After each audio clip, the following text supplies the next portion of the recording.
दोस्तों, आज का हमारा विषय है कामुकता और हम बात करने जा रहे हैं कामुकता यानी सेक्सुअलिटी के बारे में। आज ये प्रश्न काफ़ी ज़्यादा उभरता चला जा रहा है, काफ़ी ज़्यादा पूछा जा रहा है कि क्या हम आज बहुत कामुक हो गए हैं? क्या ये जनरेशन या आने वाला मनुष्य बहुत ही कामुक हो जाएगा और हो गया है किसी न किसी तरह? तो इसी प्रश्न के जो विश्लेषण है उसमें हम आज देखेंगे कि हम थोड़ा-सा नज़र डालेंगे आज से पहले के मनुष्य पे और आज के मनुष्य पे। जी हाँ, जहाँ तक प्रश्न ये उठता है तो हमारे हमसे पीछे वाले जो मनुष्य हैं, किसी न किसी अर्थ में वो बहुत कम कामुक है हमसे और एक अर्थ में बहुत ही ज़्यादा कामुक है और दूसरे अर्थ में हम अभी भी बहुत कम कामुक है और एक अर्थ में हम कहीं न कहीं बहुत ही ज़्यादा कामुक हो चुके हैं। सबसे पहले हम पीछे के मनुष्यों को देखते हैं और उसकी इतिहास उठाते हैं, तो हमें ऐसा देखने को मिलता है कि पीछे के मनुष्य जो थे, वो भी हमारे तरह ही कामुक थे। उनमें कामुकता की भी कोई कमी नहीं थी क्योंकि कामुकता को अगर वैसे देखें तो एक नेचुरल इंस्टिंक्ट है हम लोगों का, एक नेचुरल हम लोगों की ये क्षमता है, जिसे हम नहीं प्रकृति ही हमें देता है। अब इसका उपयोग कैसे किया जाए ये टोटली हम पर निर्भर होता है और क्योंकि हमारे पास एक न्यूरोलॉजिकल सिस्टम है तो हम बहुत ही ज़्यादा कॉन्शियस हैं और जो कॉन्शियस एनिमल्स है पृथ्वी पे वो हर चीज़ों का इस्तेमाल अलग अलग तरीक़ों से कर सकते हैं। तो हम अपने पीछे के जनरेशन की बात करें तो उनमें कामुकता की क्षमता तो कहीं न कहीं हमसे भी ज़्यादा थी। यानी अगर आप देखो तो उनमें जो सेक्स या काम हम कहें तो वो करने की जो क्षमता थी वो बहुत ही हमसे कहीं न कहीं ज़्यादा थी। प्राकृतिक रूप से वो हमसे ज़्यादा कैपेबल थे सेक्स में उतरने के लिए और इसे एक हम ऐसे कह दें उनकी मेल्टिंग पावर जो थी वो आज के मनुष्य से कहीं न कहीं ज़्यादा थी। लेकिन दूसरे अर्थों में कि उन्होंने कामुकता को दबाया किसी न किसी तरह। जैसे हम इस जनरेशन की बात करें तो आज के मनुष्य में बचपन से ही कामुकता ऐसे घर कर जाती है कि उन्हें पता भी नहीं चलता है कि वो कामुक हो गए हैं। हमारे जो एड्स हैं, हमारे जो प्रचार हैं, ही बड़े-बड़े हीरोइन्स, सुंदर-सुंदर स्त्रियाँ की जो फ़ोटोज़ हैं, हर तरफ जो वायरल होती हैं, मतलब वो कार मतलब बड़े-बड़े चौड़े भुजंग वाले मर्दों की जो वो तस्वीर हैं, बॉडी बिल्डर्स हो गए, मतलब सिक्स पैक्स हो गए, ये सब चीज़ का जो प्रचलन है वो इस जनरेशन में बढ़ गया। और इनकी प्रचार भी किसी न किसी तरीक़ा से जो यौन का प्रचार है, वो भी कहीं न कहीं बढ़ गया हमारे समय आते-आते।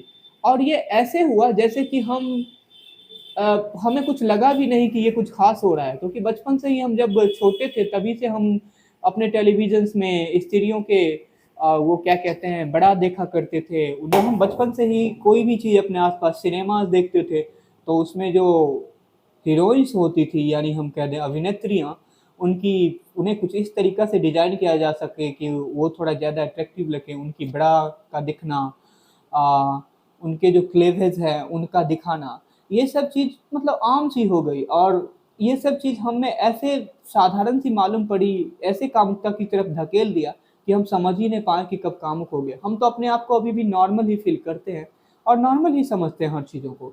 लेकिन पिछले जनरेशन में ये चीज़ आम नहीं थी, यानी उनके लिए हर चीज़ ढका हुआ था, समाज ढका हुआ था। वो स्वतंत्र नहीं थे किसी भी तरीक़ा से कुछ करने के लिए।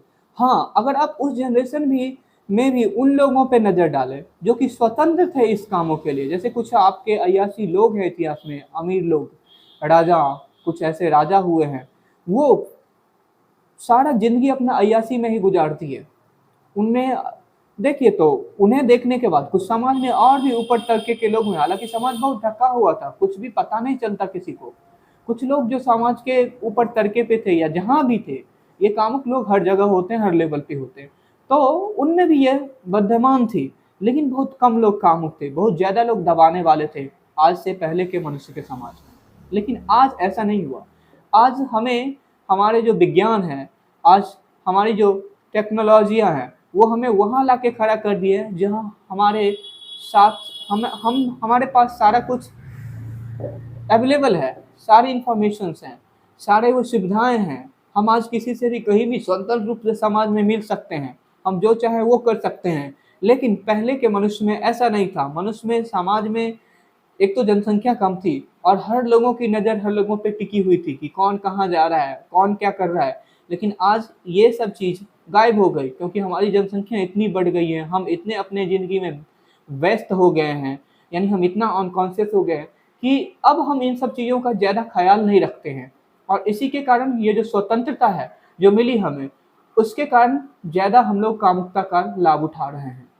अब चलिए, ये तो थी कहीं ना कहीं हमारे पास्ट के जनरेशन और इस जनरेशन की तुलना, या आने वाले मनुष्य की जो समय है वो उसके बारे में कहना। लेकिन अगर हम और बात करें कि क्या इसका फ्यूचर क्या है, क्या ये हमें क्षति पहुंचाएगा, क्या पास्ट के मनुष्य को ये कोई खुशी दिया है, कोई नई दिशा दी है, तो मेरा कहना है बिल्कुल भी नहीं। क्योंकि अगर हम पास्ट के मनुष्य को देखें तो वहां से ये हमको समझ आ रहा है कि हम गिन चुने, अगर हम देखें तो कितने हमारे पास बुद्ध हुए हैं, कितने लोग महावीर हुए हैं, कितने लोग जैसे क्राइस्ट हुए हैं, कितने लोग मोहम्मद हुए, गिने चुने ही कुछ लोग ही हैं। कितने लोग कबीर हुए हैं, दादू हुए हैं, नानक हुए हैं, मीरा हुई है। बहुत ही कम लोग हुए हैं ऐसा। इसलिए ऐसा को बहुत कम लोग हुए कि इन्होंने आज तक मतलब न तो वासनाओं से पार पा सका, जिसके कारण इन्हें कोई नई दिशा न मिल सकी जिंदगी में। लेकिन आने वाले मनुष्य में एक तो संभावना बहुत दूर दूर तक दिख रही है। एक प्रकाश का जो है उजाला, एक प्रकाश से उजाला होता हुआ ये दिख रहा है कि आने वाले मनुष्य में कहीं वो कामुकता को इतना मतलब कम स्तर पर, इतना कम स्तर पे, इतना ज्यादा मतलब वो कामुकता को इतने ज्यादा स्तर पे भोगना शुरू कर दे कि उन्हें ये समझ आ जाए कि अब इससे पार उठना ही सही है, इसमें कुछ बचा नहीं, उब जाए वो। तो कहीं ना कहीं एक नया झरोखा, एक नई दिशा खुल सकती है। तो जहां तक मनुष्य में काम का बात है, कामुकता की बात है, वहां आज के मनुष्य में ही न कहीं दूर दूर तक अगर देखने पर एक उम्मीद की किरण दिख रही है, जो कि पास्ट में कहीं नहीं दिख रही थी। अगर मनुष्य इससे पार पाता है, एक नए दिशा की खोज करती है, तो कहीं न कहीं मनुष्य के एक नए स्तर पर उठने की संभावना जागृत हो सकती है। मनुष्य एक नए क्षैतिज की निर्माण कर सकता है, एक नए क्षैतिज तक पहुंच सकता है, जहाँ पे उनके ज़िंदगी की ऊर्जा जो है एक नए दिशा में फ्लो होना शुरू होगा। वो कहीं न कहीं अध्यात्म की गहराई और अध्यात्म के परे भी जा सकते हैं। और आज तक जो लोग आध्यात्मिक, हम जब पास्ट के जनरेशन को देखते हैं तो ऐसा लगता है कि ये लोग बहुत ज़्यादा आध्यात्मिक थे। ऐसा नहीं है। अगर वो आध्यात्मिक होते तो आज हमारे जनरेशन अध्यात्म पे इतना ज़्यादा इम्प्रेस होता कि हम ये कामुकता के पीछे नहीं भागते, कहीं ना कहीं हम अध्यात्म की तरफ भागते। कहीं ना कहीं ये पिछले ही मनुष्य की त्रुटि है, जो कि अध्यात्म को उतने ऊंचे शिखर तक नहीं उठा पाया जहाँ पे आज अध्यात्म की जय जयकार होती, जहाँ पे आज काम को एक अलग दिशा मिल पाता। लेकिन ऐसा हो नहीं सका है अनफॉर्चुनेटली। तो हो ऐसा होने की संभावना, और संभावना सिर्फ और सिर्फ अब भविष्य में ही दिख रहा है और आज के मनुष्य में ही दिख रहा है। और अगर हम पीछे उल्टा के देख ले तो ऐसी सारे द्वार बंद हो चुकी है। धन्यवाद सुनने के लिए, और आपका कोई प्रश्न हो तो आप हमें भेज सकते हैं इस विषय।